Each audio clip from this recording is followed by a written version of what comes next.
Olá, pessoal. Estou aqui hoje com um entrevistado mais que especial, o Nilo Guimarães. Ele vai trazer aqui conteúdos, vai bater um papo, conteúdos bastante relevantes aí do mercado industrial, muito focado na questão de planejamento, na questão de controle de produção, enfim. Eu gostaria, Nilo, de agradecer o seu tempo, agradecer a sua presença, e como é praxe do nosso programa, antes da gente começar a falar de negócio, antes da gente começar a falar de estratégias, da indústria de um modo geral, eu sempre gosto de saber quem é a pessoa, quem é o Nilo Guimarães. Tá bom. Bom, Ricardo, eu que agradeço a ti e a toda a equipe, né, da Indústria S.A. É um privilégio aí poder estar falando com vocês, né? Bom, eu sou um engenheiro de aplicação, né? O que eu faço mais é entender as necessidades dos clientes e entregar produtos e serviços que cumpram, né, com essa exigência do cliente, né? Do lado pessoal, eu tenho 2 filhos, né? Que são o melhor da vida, né? Do meu ponto de vista. Verdade. Sou engenheiro mecânico de formação, né? Tenho uma especialização em automação industrial pela Universidade de Santa Catarina e um mestrado em educação tecnológica com foco na indústria 4.0, que é uma área que me apaixonei, assim, e é o presente e é o futuro, né? Por aí que a gente vai, e a inteligência artificial é um dos pilares desse segmento aí da indústria 4.0, que tem tanto a entregar para a indústria como geral e a indústria brasileira, principalmente, né?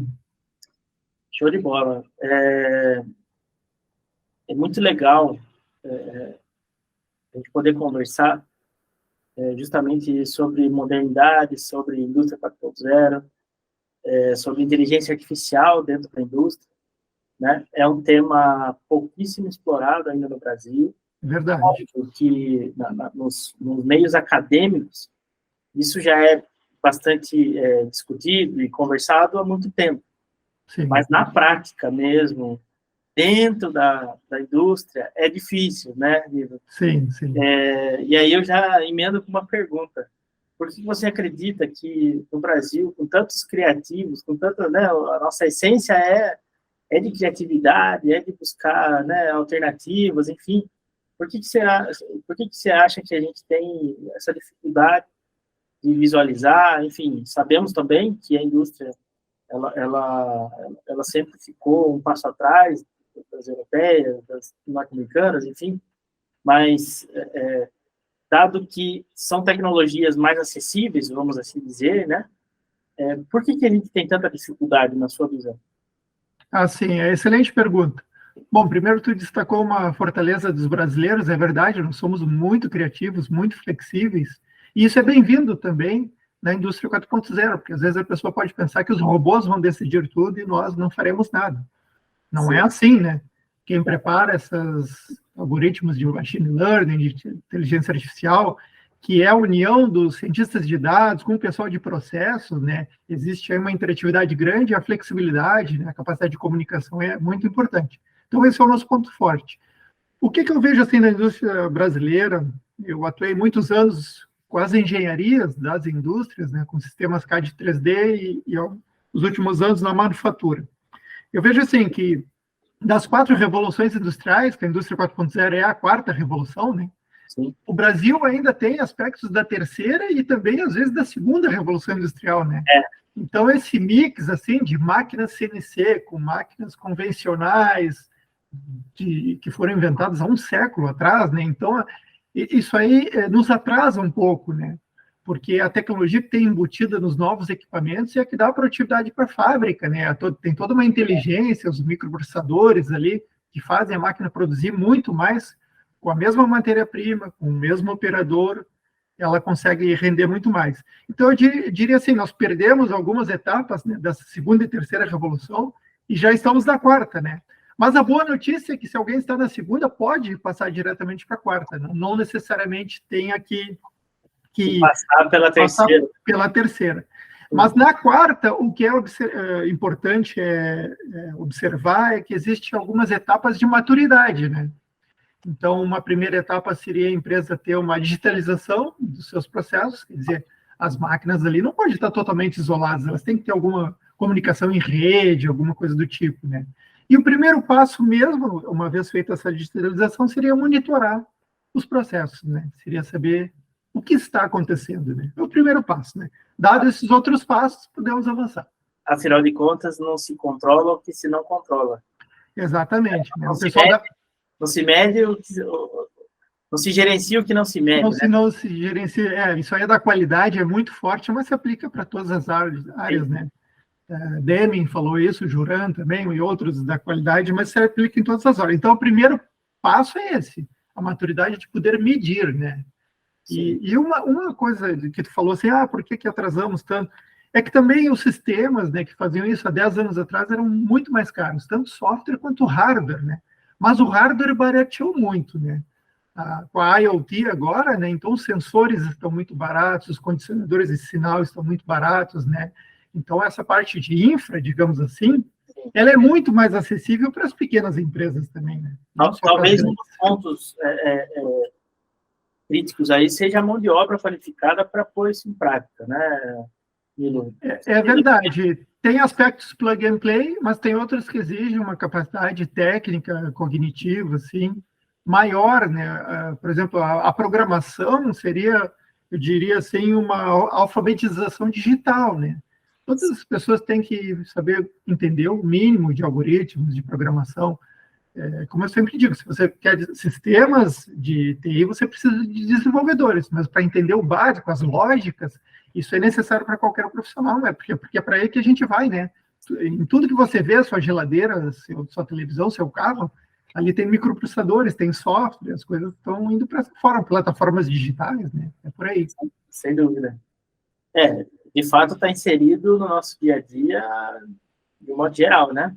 Isso. Afinal de contas, é difícil você encontrar uma pessoa hoje que não tem um celular, por exemplo, que é um computador ambulante. Exatamente. Né? Um pensamento 20 vezes maior do que computadores de 30 anos atrás. Exatamente. 30 anos atrás, né? Então, exatamente.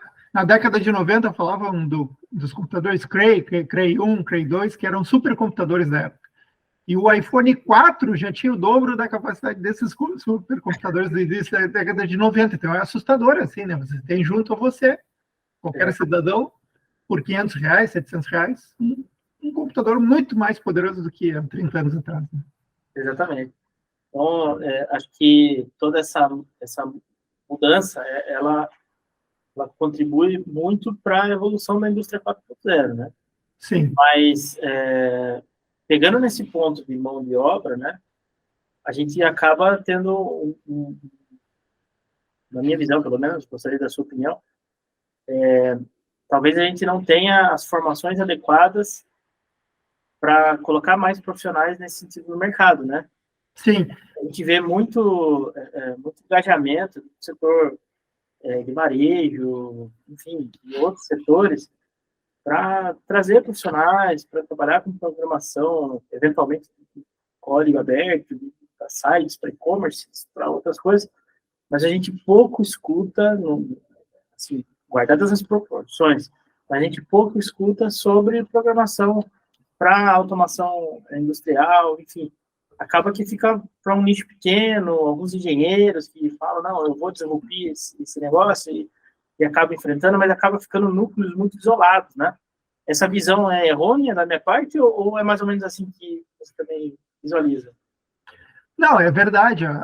A programação, quando se fala do desktop ou mesmo da web, né, é o que se fala mais por aí, né? Então, se fala muito de JavaScript, né, de HTML, do próprio Python, mas se esquece esse outro aspecto que serve à indústria, ao chão de fábrica, né? Porque, resumidamente, assim, Ricardo, o que é a indústria 4.0? É levar todas essas maravilhas da tecnologia da informação e comunicação, da TI, da TIC, né, para dentro da tecnologia operacional, que é o chão de fábrica ali que está sendo transformada a matéria-prima, né, que está sendo beneficiado o material. Então, essa junção, ela vem atrasada, né? Primeiro veio a dos computadores e da web, e agora, mais forte no Brasil, a importância de ter programadores de CLP, mas também de ter programadores de linguagens de terceira geração, programando para integrar o ERP com o sistema MES, ou ler dados das máquinas CNC. tratar esses dados para que eles se tornem informação útil, relevante, né? Que possa alavancar os negócios, né? Sim. Então, mas quando a gente procura realmente profissionais com essa experiência, assim, né? É mais raro de encontrar, é mais difícil de encontrar, principalmente aqui no Brasil, eu vejo assim, uma dificuldade maior porque a gente acaba trazendo pessoas que não sabem o que é um torno CNC, uma fresadora, então a gente tem que explicar do básico, assim, para poder engajar essas pessoas, né? Sim, é verdade. Já pegando esse gancho, a gente tem aqui o sistema, né, o APS e o MES, né? Eu gostaria que você explicasse um pouquinho o que é cada um, o que eles representam no mercado, enfim, qual é a dinâmica deles. Perfeito. Tu vai perguntando, vai me dando insights, assim, só complementando a última pergunta, agora tu falou da educação, né? A educação é um ponto importante, assim como teve a revolução da tecnologia, existe uma revolução educacional, porque ao longo dos últimos séculos a educação era memorização, né? A informação era algo escasso, os livros eram escassos, né? Tanto que brincam que na década de 80 os gerentes é que tinham os livros lá nas prateleiras, né? Então ele tinha um conhecimento, ele detinha um conhecimento. A área pré-internet, né? Sim. Então tinha aquele macete ali que estava naquele livro que só o gerente tinha, né? Mas hoje a informação é commodity, né? Então os alunos eles não podem ser treinados a decorar informação, porque a informação está disponível, né? Como você falou, no celular ali você acessa, qualquer um que tenha interesse, ela está lá, né? Antes era só no Google, agora tem as inteligências artificiais generativas, né? Elas te ensinam, né? Tem ChatGPT, tem o Google entrando forte também nisso agora, né? Com o Bart. Então, uma vez que a informação não é mais escassa, o que o aluno ele tem que ser capacitado? Em criar soluções. E aí, então, o ideal seria que o ensino fosse transdisciplinar. Em vez de ensinar as disciplinas em separado, né? E você tem que juntar sozinho todo aquele conhecimento, trabalhar por projetos, né? Por desafios, né? E aí eu vejo muito ocorrer lá fora, principalmente aqui no Brasil também, os desafios de robótica, né? De AGVs, uma série de coisas que o aluno trabalha em cima de um projeto, e aí ele une as várias disciplinas, né? Matemática, física, programação, para conseguir entregar aquele resultado. Então a educação é isso, tem que haver uma transformação dela, pedindo que as pessoas trabalhem em cima de projetos e não em cima de memorização de cada disciplina, né? Tá? Então, essa é para complementar a última pergunta. E em relação ao APS e MES, eles são tecnologias fundamentais, são pilares para fazer a indústria 4.0. Sem eles, você não consegue. Porque o que é o APS? O APS estaria ligado mais ao planejamento da produção. E nós trabalhamos mais com sistemas discretos de produção, que seria a usinagem, o corte térmico, né? Laser, por exemplo, ou plasma, também a parte de solda com robótica ou não, máquinas CNC em geral, dobradeiras, né? Injetoras. E aí, quando o ERP gera as suas ordens de fabricação, na fábrica isso aí tem que ser passado para os equipamentos. Quem é que faz essa distribuição, esse sequenciamento que a gente chama?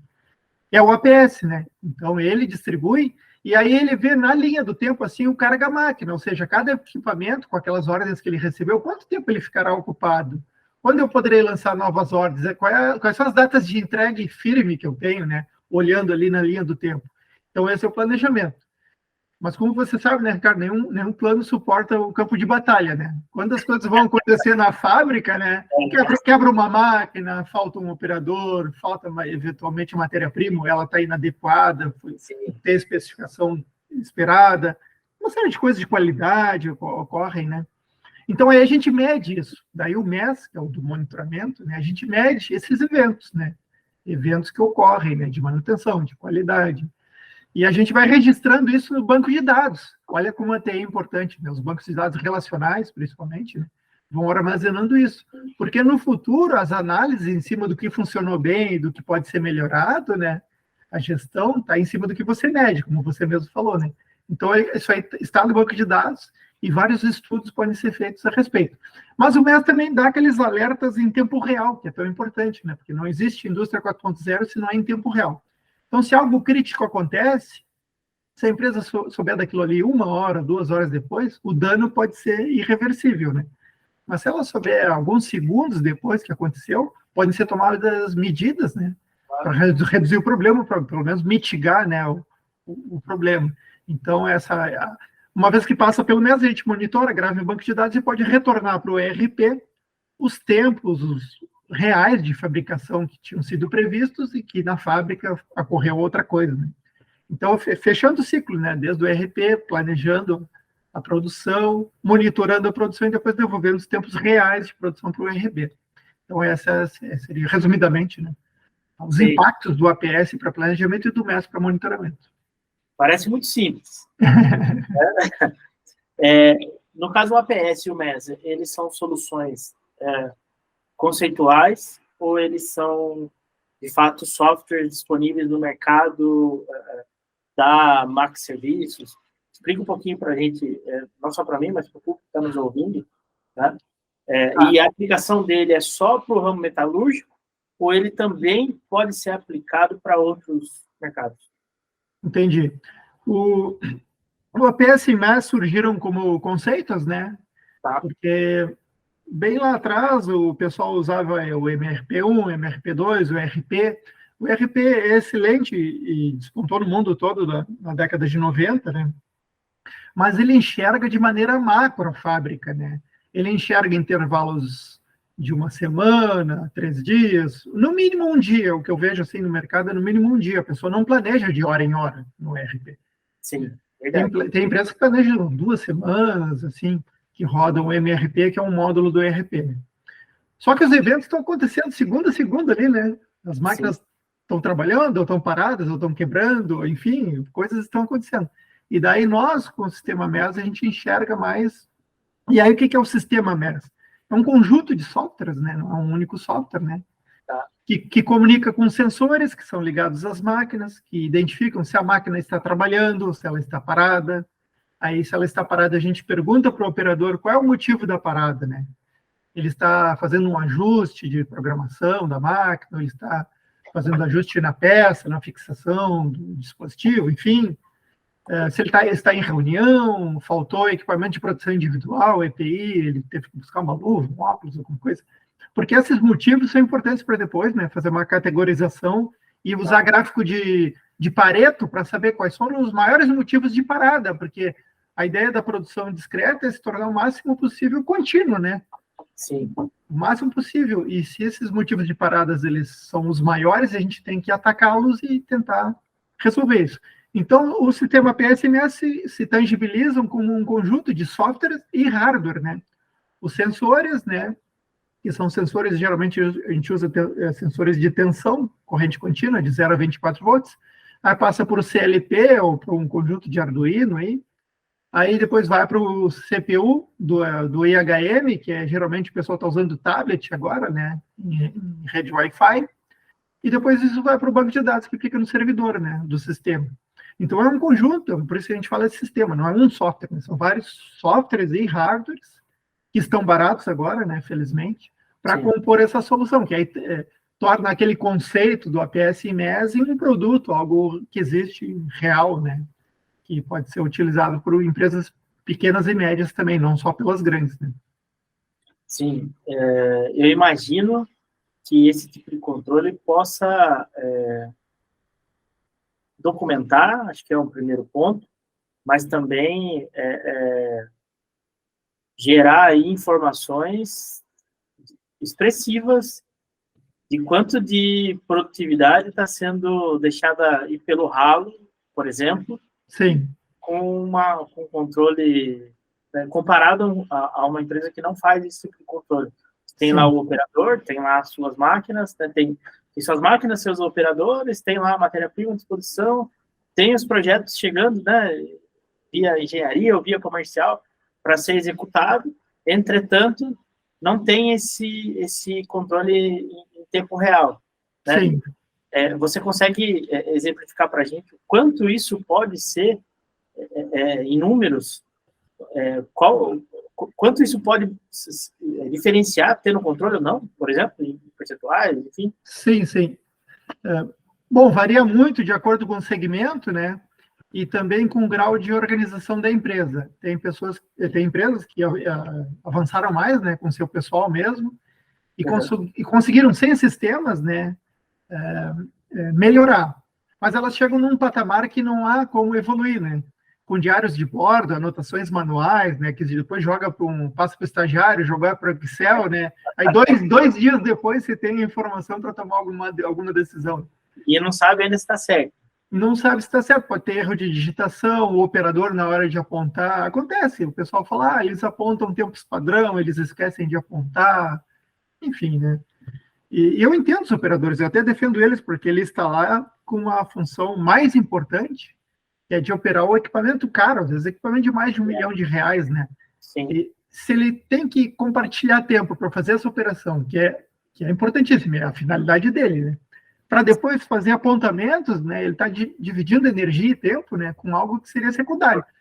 Além do que, em alguns casos, não todos, mas em alguns casos, ele tem muito mais facilidade em operar equipamento do que, eventualmente, fazer um lançamento no sistema. Evidente, né? Então, é importante, nesse caso, o nosso aporte, assim, o suporte que a gente dá para ele, de tomar essas medidas automaticamente, aí é menos uma dor de cabeça para ele, né? E se o operador está trabalhando bem, o que ele mais quer é que seu trabalho apareça para os gestores, né? Se ele está cumprindo as funções, se ele está entregando valor para a empresa, ele quer mais que seu trabalho apareça nas estatísticas, né? Então, isso aí é fundamental para que funcione. Quanto é a melhora? A gente vê muitas empresas brasileiras, por incrível que pareça, a gente usa o OEE, que é o indicador de eficiência fabril que a gente usa, é usado mundialmente, né? É uma referência. O OEE multiplica o índice de qualidade, quer dizer, houve refugos. Se não houve refugos, o índice de qualidade é 100%. Né? O desempenho, quer dizer, aquelas velocidades de avanço, de corte, foram cumpridas, né? Se foi exatamente o planejado e o executado, bate 100% também, né? A qualidade, o desempenho e a disponibilidade de equipamento. É importantíssimo. Você tem lá a sua fábrica, mas não tem 24 horas por dia, 7 dias por semana operando, né? Mesmo que você trabalhe 3 turnos, provavelmente domingo você vai parar em algum horário, né? Tem outras empresas que trabalham 2 turnos, tem muita empresa que trabalha 1 turno só. Então, a disponibilidade da máquina, às vezes, é 8 horas por dia, não é 24, né? Sim. Então, mas se você planejou 8 horas de disponibilidade e ela trabalhou 7, você teve uma perda aí, né? Então, você não tem 100% de disponibilidade. Então, multiplicando a disponibilidade vezes a qualidade vezes a performance, aí você atinge o número OE, que a nível mundial, 85% é ótimo, né? É ótimo. E aqui no Brasil, a gente vê que muitas empresas não chegam a 50%, é triste isso, né? Sim. Tem milhões e milhões e milhões, às vezes dezenas de milhões de reais naquela fábrica, que já foram investidos, está lá para ser usado, e não usa 50%. Né? Tem gestores que dizem para mim, Nilo, eu olho aqui para a fábrica e eu estou vendo ali a ineficiência, estou enxergando. Quando vocês medem, isso aí salta aos olhos, porque aí não é assim uma aproximação, é o dado concreto, real, estatístico. Né? Não é um sentimento, né? Não é um sentimento. Os gestores sabem que algo está errado, mas eles não conseguem quantificar.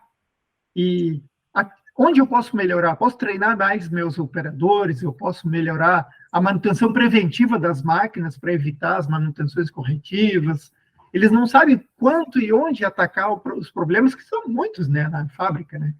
Então, como a gente mede isso com exatidão, a gente traga estatísticas, gráficos de Pareto, que ajudam muito a colocar esforços e recursos escassos, né, nos pontos de maior relevância. Né? Então, isso causa melhorias significativas. Outra que a gente notou, que é algo mais psicológico, não é lógico, é assim, quando os operadores sabem que existe um sistema que está mostrando o trabalho deles, eles mostram a sua melhor versão. Isso em geral, né? Eles mostram a sua melhor versão, porque eles têm aquela versão, né, mais leniente, está deixando um pouco o trabalho, cair o ritmo do trabalho, e tem a melhor versão deles. Quando eles sabem que existe esse sistema e eles querem manter seu emprego, querem promoções e tal, eles entregam a sua melhor versão. E isso é automático. A gente coloca o sistema num dia, no mesmo dia, no dia seguinte, as pessoas já não saberiam te dizer quanto, mas 3, 4, 5% nesse fator psicológico. e outros tantos dependendo de empresa. Aí às vezes tem até o sentimento intrínseco do próprio colaborador de pensar assim, nem estão controlando, nem estão vendo o que eu estou fazendo mesmo na prática, né? Só vão ver o volume final no final do mês, então tanto faz. Né? E quando começa a ter medição, realmente a mensagem que chega é diferente, né? A medição ela é neutra, porque às vezes um operador ele é dedicado, mas ele é introvertido, né? Então ele não faz muito marketing de si mesmo, o marketing pessoal dele é fraco. Tem um outro que não trabalha tão bem quanto ele, mas é excelente, né? Em persuadir, às vezes até manipular os gestores, né? Então a pessoa se sente, aquele que é mais calado, assim, ele se sente um pouco menosprezado. Ele diz, eu trabalho melhor, ele sabe disso, porque ele compara, né? E o gestor às vezes não está vendo, né? Mas quando você mede, põe ali os dados, aí fica claro, né? Quem contribui mais, quem não contribui, para tarefas semelhantes, postos de trabalho idênticos, às vezes, né? A discrepância salta aos olhos. Isso é bom para que o gestor possa premiar as pessoas que realmente estão colaborando, né? Mas, de maneira geral, quanto melhora? No mínimo 10%, é o que a gente tem visto no Brasil. No mínimo, mesmo que a empresa esteja muito organizada, mesmo que faça suas análises, rode PDCA, né, esteja ligado aos programas de qualidade, PGQP e outros aí, mesmo assim, no mínimo 10%. Mas há empresas que vai para mais de 20%, e é incrível, né, porque eles veem a fortuna que estava sendo desperdiçada anualmente, a gente sempre analisa esses dados, né? É uma fortuna, né? Uma fortuna. Porque, vamos supor assim, que você tem 10 máquinas e você acha 10%, né, de eficiência nessas 10 máquinas. Você deixa de comprar uma 11ª aqui, está na casa das centenas de milhares de reais, às vezes mais de 1 milhão, né? Então, é muito ganho, muito ganho. E fica em sistemas, não fica em pessoas, porque pessoas é aquele negócio, às vezes você treina e a pessoa não faz o treinado, ou a pessoa esquece, ou muda a pessoa, ela sai da sua empresa, você tem que contratar outra e começar o ciclo de novo. Como está em sistemas, é virtualmente livre de erros, né? Claro, eventualmente, um sensor dá problema, pode acontecer, né? Mas é bem menor do que os eventos humanos, assim, muito mais confiável. Mas normalmente até a análise de dados, quando existe um erro, é mais fácil de se identificar, né? E aí já isola aquela situação e analisa, já isolando aquela... Sim. Tem clientes, né, que têm uma boa cultura de BI, né? Eles sabem fazer essa análise, só que eles coletavam manualmente. Quando a gente gera essa coleta de dados automática, eles pedem para a gente interfacear com o BI deles, né? Então a gente joga com o Power BI ou outro BI aí, que eles usem, e aí eles fazem as múltiplas análises, né? Eles criam cenários, cubos, visões lá, eles fazem. E aí vai longe, né? Essa capacidade de análise, se o gestor gosta disso, né? Ele consegue achar riquezas ali que estavam sendo desperdiçadas, né? Ou utilizar melhor seus recursos escassos, humanos, máquinas, equipamentos. Isso dá ganhos fantásticos para ele. Antes ele tinha a capacidade de fazer, só que ele não tinha os dados, né, em tempo real. No momento que ele recebe esses dados, ele já tinha capacidade de fazer, ele consegue evoluir. Sim, sem dúvida. Ainda nesse ponto, o que você acredita que falta na maioria das empresas, ou nem vamos generalizar, mas qual é a essência que você identifica para um planejamento de sucesso? Porque sabemos que durante, como você mesmo mencionou, no dia a dia, tem N situações que acabam quebrando, eventualmente, uma possível execução do todo planejado. Mas quais são as medidas corretas, enfim, quais são os pontos principais para que esse planejamento ele seja o mais assertivo possível dentro da realidade de cada corporação, né? Qual a sua visão sobre isso, enfim, e a que ponto que isso começa a conectar, porque também tem o fator humano do sistema. Sim. Certo? Às vezes eu comento, é um exemplo muito, acho que muita gente usa esse exemplo. Não adianta nada comprar uma Ferrari para andar numa estrada de terra. Você vai destruir um carro de milhões, né, e ainda não vai ter uma performance que teria num carro 4x4. Então, é verdade. é mais nesse sentido que eu gostaria que a gente entrasse na questão de planejamento. Tá. Bom, o assunto é bem amplo.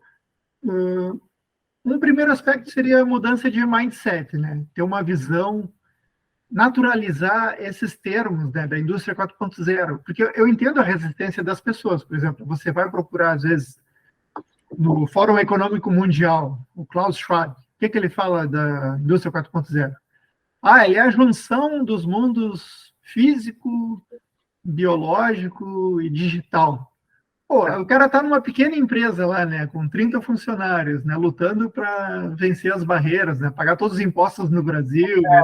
Aí você vê isso, mas eu tenho que juntar tudo isso aí, o cara se sente muito oprimido e muito distante daquela realidade. Verdade. Mas aquilo é um conceito, assim, que nem existe plenamente, mas a gente está caminhando nesse sentido, né. Mas isso vai chegar daqui a 10, 20, 30 anos, né. Então, o que a indústria 4.0 que existe hoje é realidade e pode ser aplicada, né? São conjuntos, né? Como eu falei, de hardware e software, sistemas que vão ajudar as pessoas a planejar com baixo investimento, porque esse é outro medo, né? Mas eu vou ter que vender a minha empresa para colocar esse sistema, né? Às vezes o pessoal pensa assim, né? Porque os pequenos e médias, né? Quando pensam num ERP, elas nunca cogitam o SAP, né?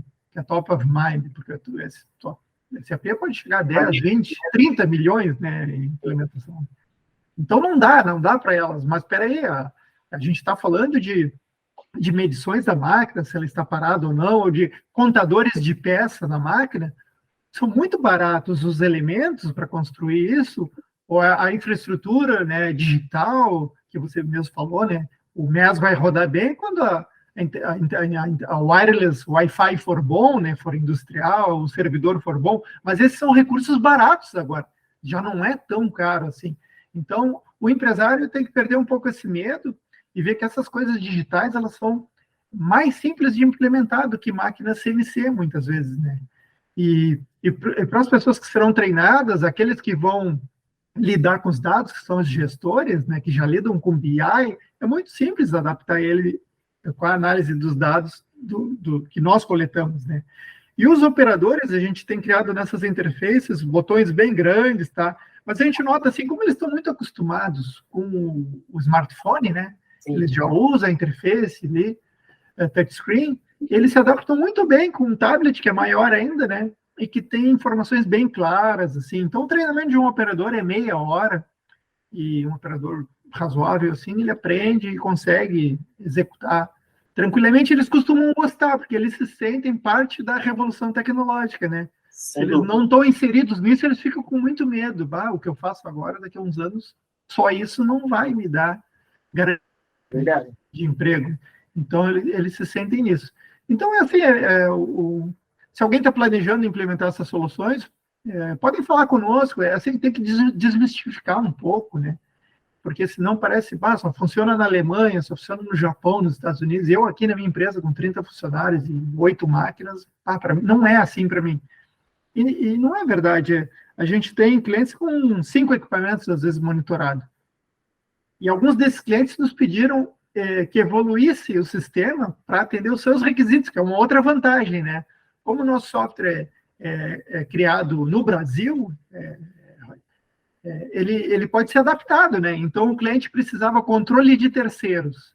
Ele viu que funcionou bem o controle das suas operações, mas ele terceirizava tratamento térmico, outras coisas, e queria saber se ele podia controlar aqueles lá também. Aí nós ajudamos a fazer, via um portal web, né, um controle de terceiros, né, com as notas fiscais, os itens foram enviados, quantidades, tudo certinho.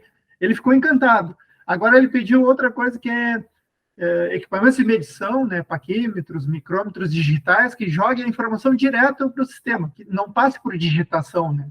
Que a pessoa não leia ali e tenha que digitar, que o dado vai direto. Aí nós fizemos para ele. Agora ele quer a questão comercial. Então, o nível de possibilidades, ajustando cliente a cliente, assim, é fantástico, né? O nosso foco, assim, como empresa, é sempre transferir a tecnologia. Então, a gente gosta de vender o software padrão. Mas a gente está aberto, porque sabe que isso vale muito para os clientes, a fazer as customizações, personalizações, entregar grande valor, porque às vezes o cara sonha com uma solução e não tem ninguém que faça para ele. E às vezes, a gente, adaptando o nosso sistema, ele consegue suprir aquela necessidade. Né? Verdade. Esse seria, basicamente, se eu estiver errado, você me corrija, mas esse seria já a evolução de quem começou a sentir o gostinho de ter esse controle, né? Perfeito. Você lembra que eu falei do primeiro nível de maturidade, que é o monitoramento, né? Sim, Depois tem os outros níveis, né? O primeiro nível do monitoramento é saber o que está acontecendo, né? Sim. E um segundo nível seria fazer uma análise e saber por que isso está acontecendo, né? Se está ok, a gente mantém as práticas, né? Mas se não está ok, por que não está ok, né? Ir na causa raiz, né? Fazer drill down, como os americanos falam, e descobrir o que está causando os problemas, né? E daí a gente começa a evoluir o sistema com pequenas customizações que não são caras, tá?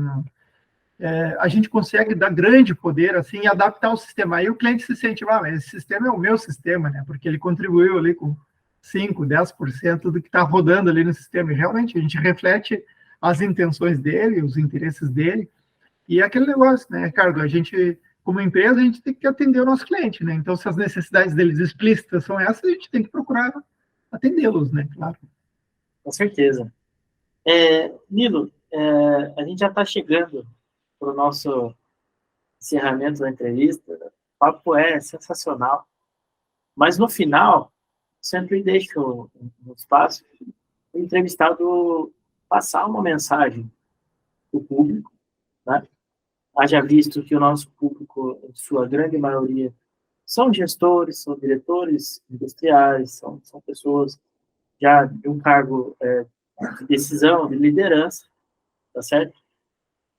De N setores diferentes, né, que compõem a indústria, tá certo? E também aproveitar esse espaço para fazer um merchan, né? Para falar um pouquinho mais, evidentemente, da empresa, né? Da empresa, das suas soluções, enfim. Eu acho que isso é fundamental.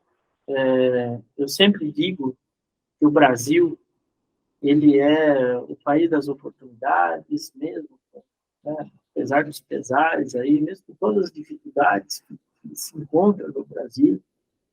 O Brasil é um continente, é rico em vários aspectos aí, muito rico. E eu tenho certeza que a indústria, né, brasileira, ela pode, não através do setor público, né, sempre foi independente, continue sendo, mas ela pode ganhar aí uma proporção, ela pode se destacar diante do mundo todo. A gente sabe toda a agressividade que a China vem fazendo aí nas últimas décadas, né? Mas eu acredito muito na indústria brasileira. Mas eu não acredito numa indústria brasileira sem esse mindset, essa cultura da indústria 4.0. Pelo fato que somos criativos, pelo fato que se ganha produtividade, sim, pelo fato de que o mundo hoje gira dessa forma e a informação ela tem que ser rápida, né? Antigamente as empresas grandes engoliam as pequenas, hoje as pequenas engolem, as rápidas engolem as mais lentas. É verdade. Independente do tamanho, não é mesmo? Então, eu gostaria que você pegasse esse gancho e fizesse, né, você com toda essa experiência que você tem, todo esse gabarito que você tem, gostaria que você deixasse uma mensagem para o nosso público aí. Perfeito. Bom, te agradeço novamente, Ricardo, a oportunidade. E assim, eu concordo, a visão para o Brasil na indústria, principalmente, ela é positiva, a gente tem um grande potencial, o que estamos realizando, né?